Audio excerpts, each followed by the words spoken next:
Say hello to 3,000 of our friends.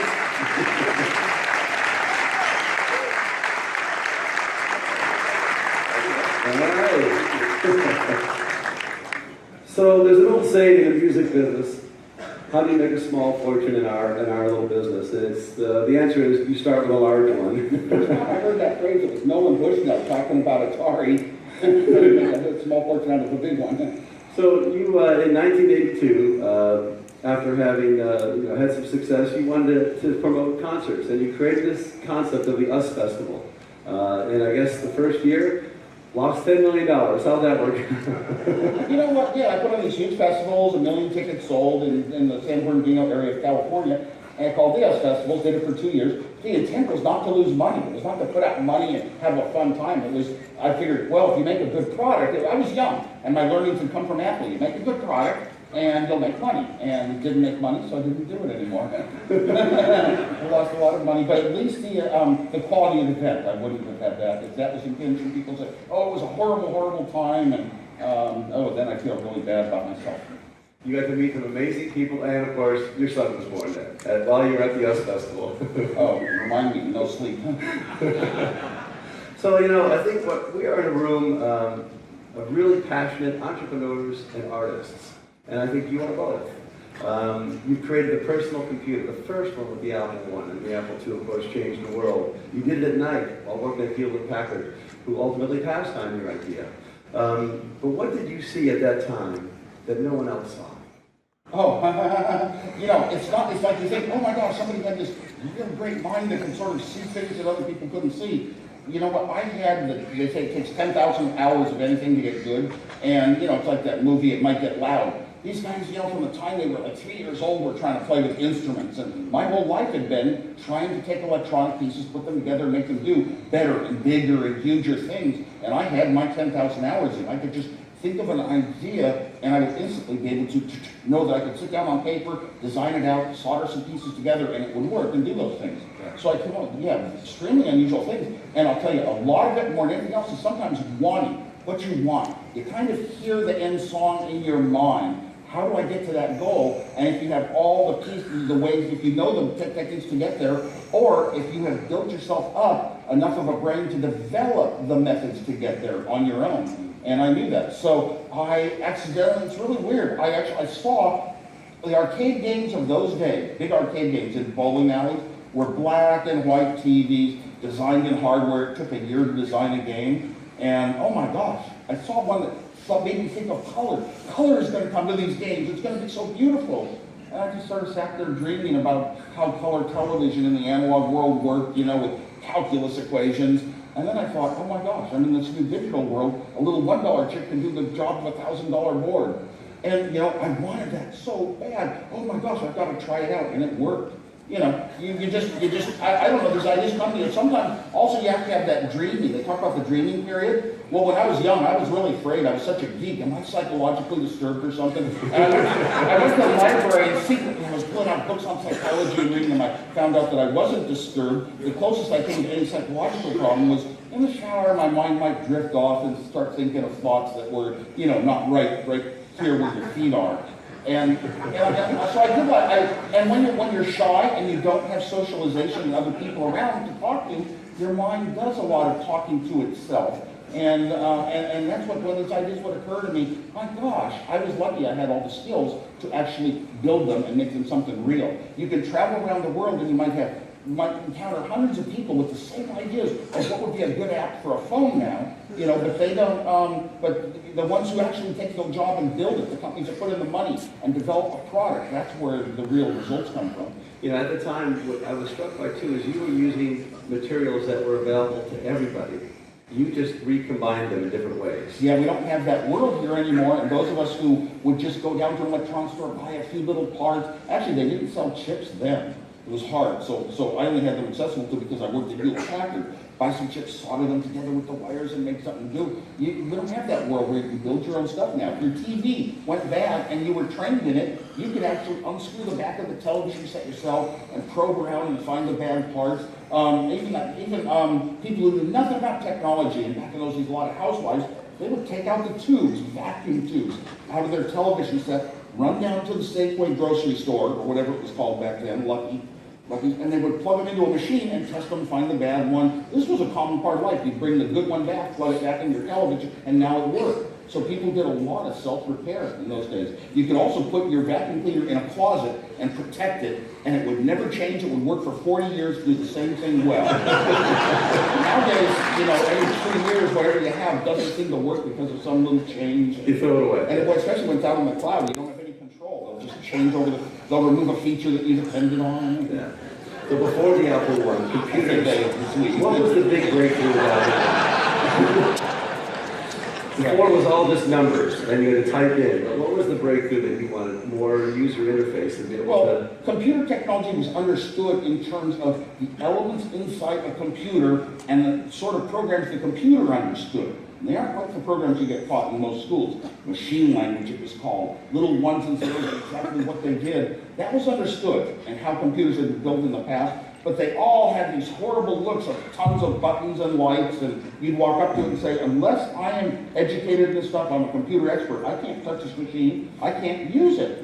And then we had a group of people that were really inspired by social philosophy, social psychology professors from Stanford and Berkeley, talking about how once we owned our own computers, it would be a great new world, and that inspired me so much. I had the talent to make some things I'd thought of. One of the important ones was, it has to be usable by you. Well, first of all, it has to be human. You don't want a big old front panel full of switches and lights.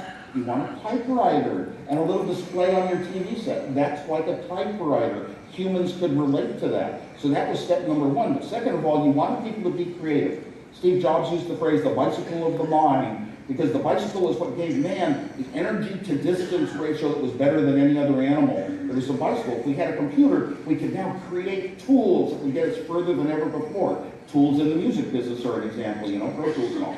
And the bicycle of the mind. So anyway, I don't know what topic we were on. Well, I think this is one of the things that we were thinking about. The change in music industry has evolved to the point where someone with very little music training can have a hit record. And that makes some serious musicians who have spent their whole life perfecting their craft uncomfortable. And you took computers, which had before then only been used by people who were really dedicated and knew the code, to a box that you opened up an Apple II and it worked, and anyone could use it. How did that change? Did those first generation feel marginalized? Should musicians today feel... My biggest motivation of all the Apple II was video games. I love humor, I love fun in life, anything you do. And I had even designed video games for Atari. It was a hard project, designing games in hardware. I wanted a machine that you could sit down in half a day, write a really good animated program. Your own game. And then a 10-year-old could, written in a simple little language like BASIC. And I strived and achieved that goal. So making it simple to do was a big goal. And anybody could do it, because now you have a tool that you could exhibit your own creativity. Yeah. We were talking about each one of these breakthroughs, it's at the point where you can never go back.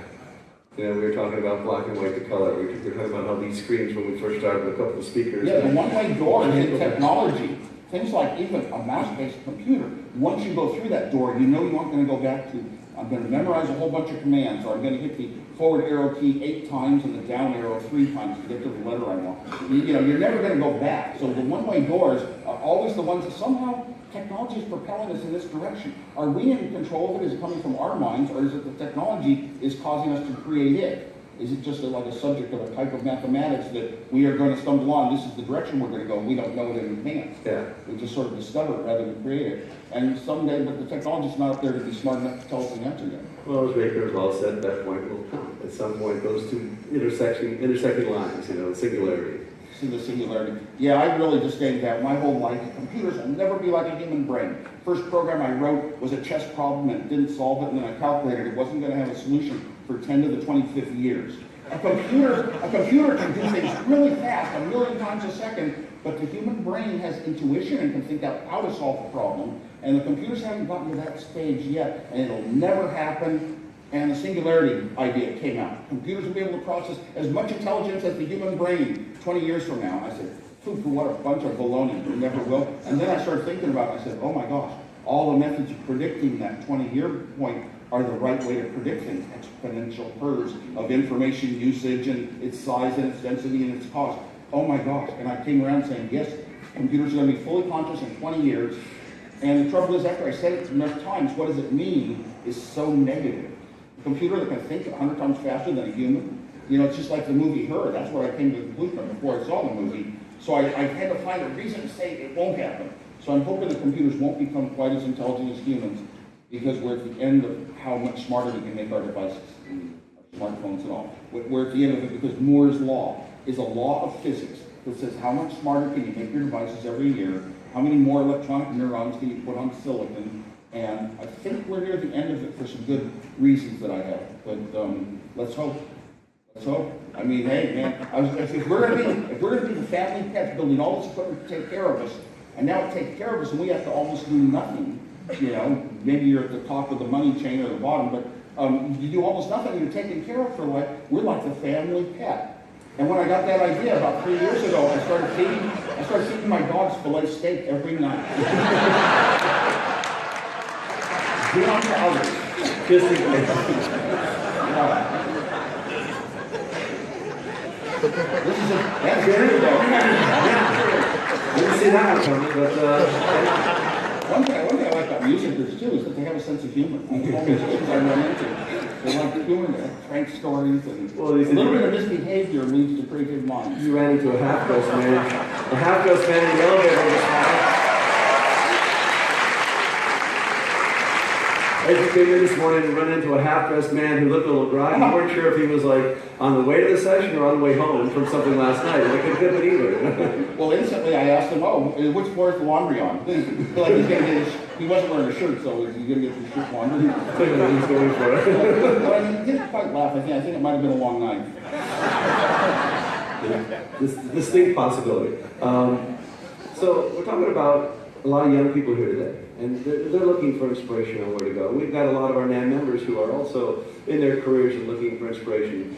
Sometimes moving through the challenges of today can be daunting, and I want to talk about your process as you went through some of these major breakthroughs in your life, how you took it step by step. Could you walk us through how your approach to solving some of those challenges of building the Apple I or II?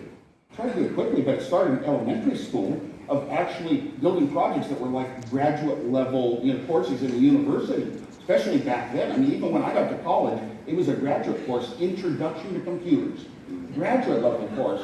So this was, somehow I stumbled onto accidentally finding a journal and saying, oh my gosh, these computers, ones and zeros, are easy for a fifth grader to understand. You don't need to understand higher level mathematics and calculus like the way you design televisions. Oh my gosh, I love that stuff. I love being special, but I didn't do it with any friends or anyone. Nobody didn't have this in school. This is not stuff that's taught in school. Most of the valuable things for your career and your work life aren't taught in school. I don't know why. You have to learn them on your own. But the teachers, if they knew it, they'd probably be doing those things, maybe. Don't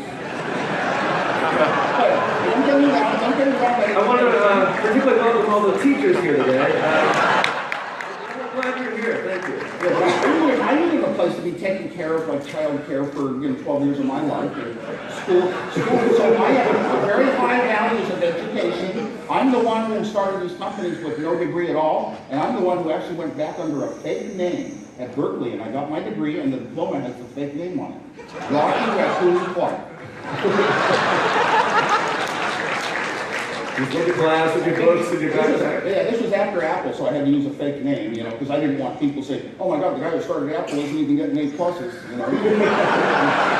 Look, Mom, what chance do I have? I had to go back 10 years later. But I had high education values. I thought this is really the most important factor of your future in life, but really it's the education you get walking on the streets or anywhere, just talking to people, thinking out ideas, reading books, you get it so many ways in life, and the ones that really pertain to a career usually come from other places.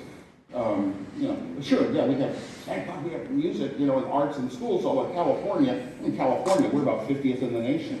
Class size, we're 50th in the nation, far from Mississippi. So anyway, don't get me rolling on education. We're here with fun crap. But the idea that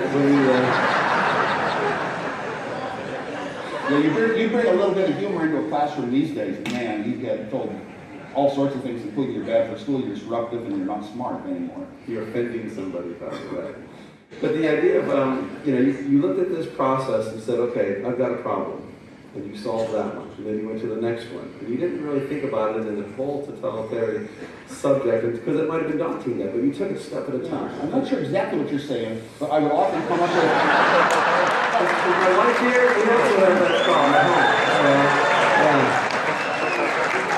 I had, like they say, the 10,000 hours. I had things in elementary school that were huge projects.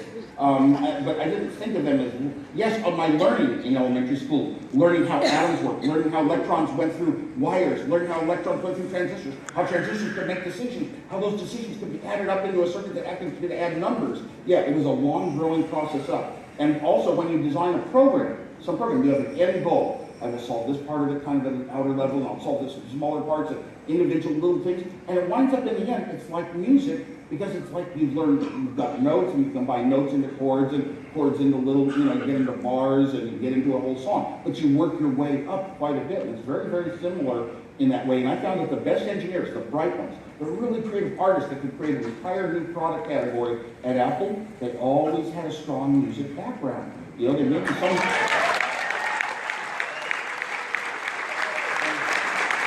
I actually started out as an outsider because I played guitar for 20 years, but I was not musically trained. I didn't know notes and all that. I just did it by ear, and it sounded pretty. And I did it for myself. I never played in front of other people even.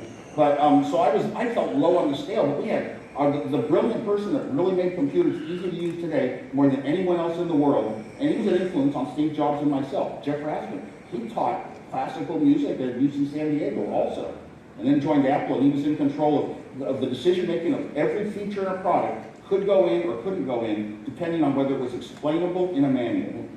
But that was a really good step Apple took that nobody really saw back in Apple II days. Yeah. But the artist side of it, they're creators, and that's what I think is what unifies all these industries, is the creative artist part. You felt like an artist, putting chips together in a sequence that were very artistic. They've never been done this way before. Yeah, I had technique after technique after technique to design things in ways nobody else did. Yeah, I was even known for it at Hewlett Packard. We were designing the calculators, the iPhone 6 of it today, and if the PhDs over in HP Labs needed a problem solved with fewer parts, they'd call our division and have me work on it. Simplicity. But I like simplicity in life. I would normally not have even worn a suit here today, but you know what? One of my rules of simplicity, I call them bachelor rules, is, well, if you can wear your underwear and your socks for 2 weeks, you don't have to launder as much, right? But whatever you wore yesterday, you wear it again the next day. So last night I was at the Magic Castle and you had to wear a suit and tie, so here I am.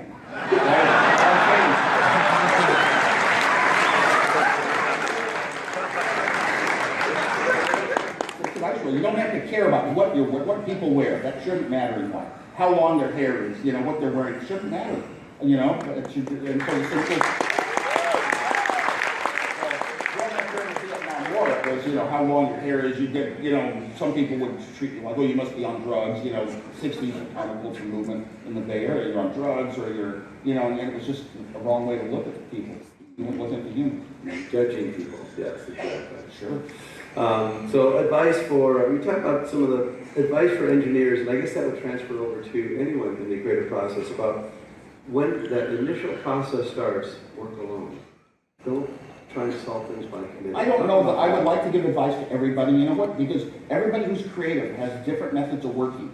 And if you are with a partner that thinks just like you, that's the best thing. I talked to my wife's here somewhere. That is the best thing you can ever find in the world if you look into it. But if you, no, I was shy, and people didn't talk to me at school. I was such a nerd. I had no chance of a girlfriend, which gave me a lot of extra time. But I would sit down. I would have a concept of something I could build. I'd sit on paper with a pen and start drawing the pieces that could hook together. And then I'd actually get the pieces and solder them at night and put them together. And for 5 years leading up to Apple, I was building many, many projects. And every time, about once a year, Steve Jobs would come into town and he'd see what the latest thing I built was for fun, and he'd find a way to turn it into money. Apple, we actually just were formalizing what we've been doing for 5 years as a partnership. We were just making it real. Yeah, the idea you need both, though, correct? I mean, you need someone who can take those ideas. Oh my gosh, I was a designer, like somebody who can create music, but then there's a packaging need. You know, you need to get all the frills around it. Like if you could paint a great painting, then you need somebody that puts it in a beautiful frame and puts it in a gallery and sells it.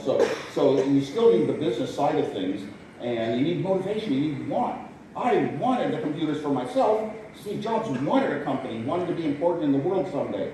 And it took him a long time to find it, but he found it. But the idea is, the other examples of when a committee was involved in Apple where things just didn't go right.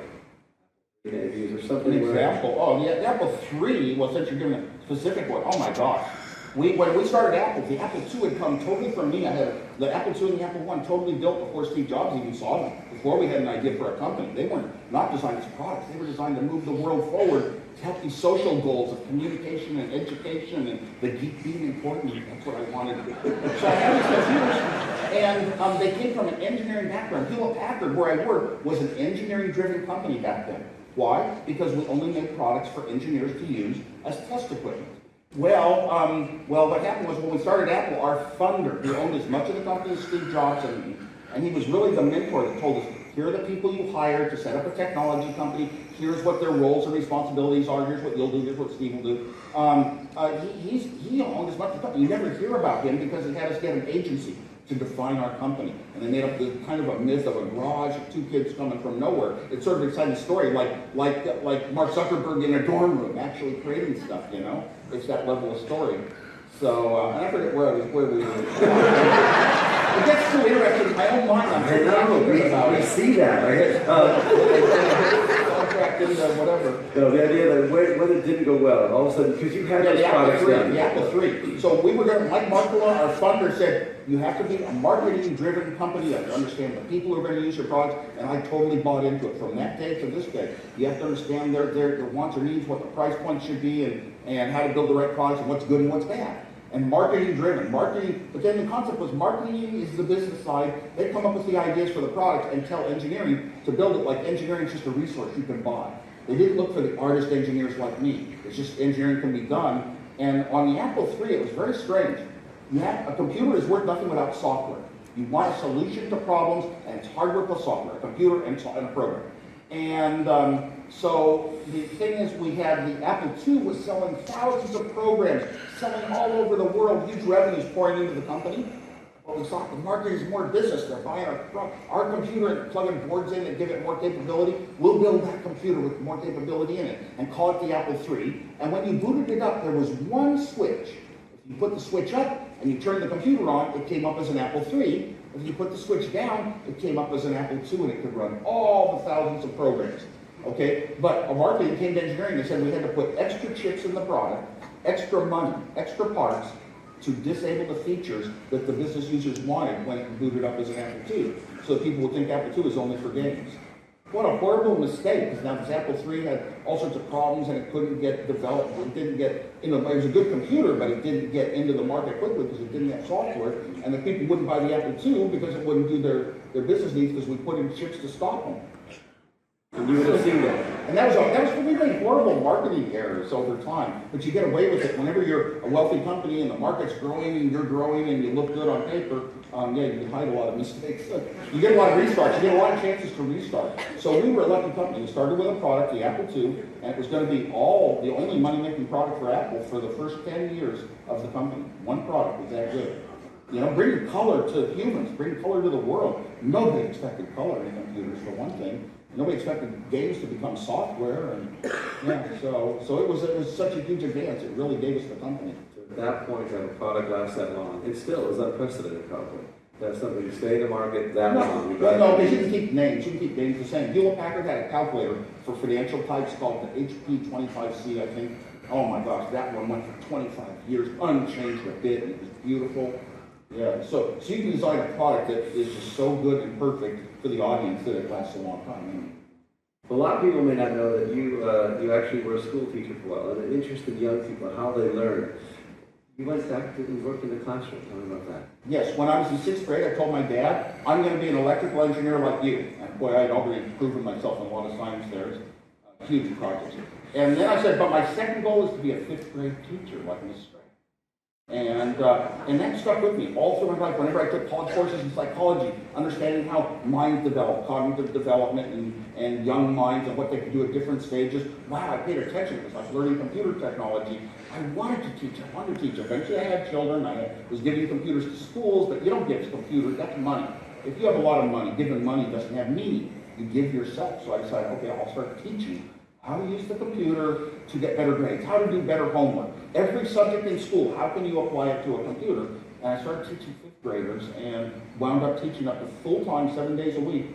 5th graders, 6th through 9th graders, teachers. I was teaching for 8 years, no press allowed, because I didn't want press around young kids.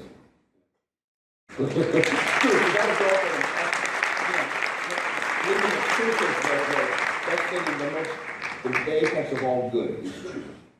And they adopted computers quickly and easily. You saw that with that generation. They found absolutely. In fact, that just scared me. I started saying, oh my gosh, these computer kids are doing things, a different way than we ever did. And they're going faster than us, and they're on the computer all day long in their little room. But I don't understand it, but it's right, because progress has always got to be right. We're creating it. Let's go on to the next topic. I think it's more about, again, our audience here in the music business. I think it's easy to get overwhelmed with technology and music, but you do think that this is moving us forward, unequivocally. Technology will always move us forward. Is that something you believe in? Well, I believed it when I was very young. My dad taught me. Engineers build the buildings and the bridges, and they build washing machines. He told me how our great-grandparents had to wash clothes by hand, and I thought, oh my God, we're so lucky to have these nice appliances. I want to be an engineer. I want to create this better, easier world. And that every time you develop something in engineering, you don't ever go back. It's one of those one-way doors. So it must have been the right, good thing. Makes life easier and easier for us. And someday, my dad said, we might only have to work 4 days a week. And now it takes 2 people working full-time in a house, stressful jobs just to own a home in Silicon Valley, not even own them. Yeah, so we were successful in creating all this stuff that makes life easier, but we didn't somehow benefit wealth-wise from it. On the communication side too, we are so linked with communication, yet we still gather in places like this. Why is that so important, do you think? I don't know. That was one of my formulas for happiness would apply. It was happiness equals FQ. Food, fun, and friends. Food is a metaphor for the necessities of life. You can't be happy without the necessities. Fun is entertainment, concerts, lunch festivals, and stuff like that. I came up with this after Steve Jobs said, you're not in the music business, you're in the computers. And then friends. People matter so much to everything we do. Food, fun, and friends. And when I said that to my high school being inducted into the Hall of Fame, kids started laughing. And I had to sit there at the microphone and say, oh, there might be a 4th F.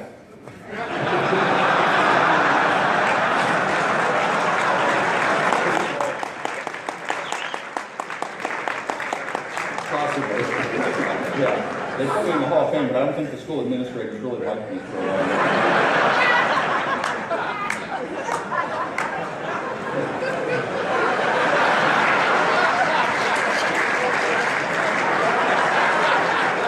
I think they also didn't like me appealing to the creative ones that could think out and challenge the precepts of today and the human-made rituals of the day, like the Pledge of Allegiance, and they didn't like me, saying be a little bit different.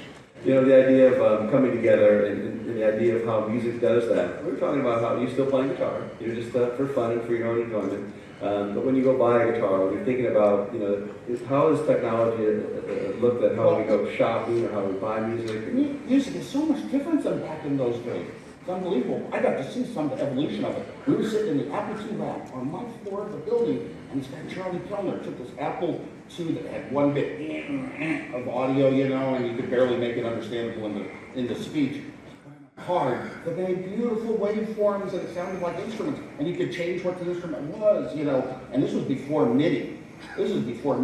And then I looked it up and wrote some software, started a company because Apple didn't want to do it, and they dashed it up where you could play a piano keyboard connected to this card in the computer, and it would note what keys you hit and how hard, and then put the music. Eventually, a program would put the music on scales on your screen, and eventually you could play one back and record another, sound on sound, like back to Les Paul days. And this was unbelievable to watch that happen, and then MIDI came. Okay, and it was game over. So it was kind of cool to see that evolution, how how this computer technology was going to help music makers create their stuff. And now you get a Pro Tools and anybody can have their studio wherever their laptop is, you know. GarageBand. So, yeah, GarageBand fits into that bicycle of the mind idea of Steve Jobs. Yeah. Because you can use it to create. But Apple's kind of going downhill in the work tool, that type of computer use, you know, making video edits and all that. And now Hewlett Packard's #1 and Dell is 2. And we used to be #1 in like video editing. But yeah, Apple sort of found that the consumer market is bigger. But, you know, and I like the computer world myself, but there's a tablet world too. So, playing guitar, you're gonna go buy some strings or look at maybe a new guitar. How would you approach it? Where would you start? Whoa, I don't know. The only way I would do is go down to the guitar center, you know, guitar showcase, and go to a store, walk in, and look at all the beautiful and get inspired. And just by the look of something, it'll grab me. Certain things will grab me, you know. It might even be a GoPro or something I've never used before.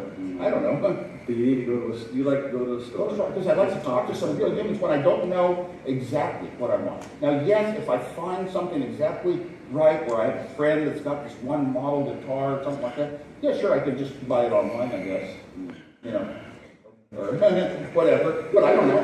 You know, for me, it was kind of lucky. And then after you get an instrument, you sit down and you play some of the music you know, and either sounds good to your ear, or it plays well, or it doesn't. And some of the guitars I bought just didn't have the sound that I liked. I couldn't twist the controls enough to get it and put in effects, so I would, you know, I had favorites. Yeah, but the idea of being able to say there's no one way. That you look at online, you may do some research, you're going to go to Gary Wanloff's store, guitar showcase. There's all kinds of ways you're going to want to find that product, you know. Yeah, but look on every stage too. You see guitars have so many different shapes and styles, and some are outstanding in their design. They catch your attention to your eye, and so that means the guitar is kind of like a little bit of an artistic element of a performer. And so that's why I look at guitars a lot that way, you know. Kind of reflects their own artistic personality. I like to see something in the shape, the design, the colors of it, and, you know, like the new Bob Dylan designed guitar. I just love the fact there was the color in it and the choices that he worked with them for 6 years himself. Personally, that wasn't just using his name. So you're thinking about all you've done, all you've seen. In particular, what are you most proud of when you look back? Well, you know, there's technical stuff, and I have to say I'm most proud of the Apple II because of the great things it broke through. There were designs I did that I used my brain and came up with greater things, and one of them would have been the floppy disk for the Apple II, and another would have been even the blue box. Because I thought of ideas, and I love to take one little part and say it's doing one job, can I possibly use that part at the same time to do a second job and save the part, you know, simplicity, that whole simplicity thing. And on the blue box, I swear I did one thing where I made a piece do one part of a chip do 3 things at once. Don't ask me how I did it. I even had the chip setting the signals that would turn the chip on. So to be clear, blue box was illegal, correct? Blue box was illegal because it could make 3 calls by putting tones. So we're not encouraging that, Chris. First of all, let's make a disclaimer. We're not encouraging illegal behavior, but it was illegal. Brilliant. I also understood that I was young, and if you got caught for blue boxing, you kind of get a slap on the wrist. But and I also never used the blue box to save money on phone calls. I used it to explore the phone system, convince London operator that I was a New York operator, connect my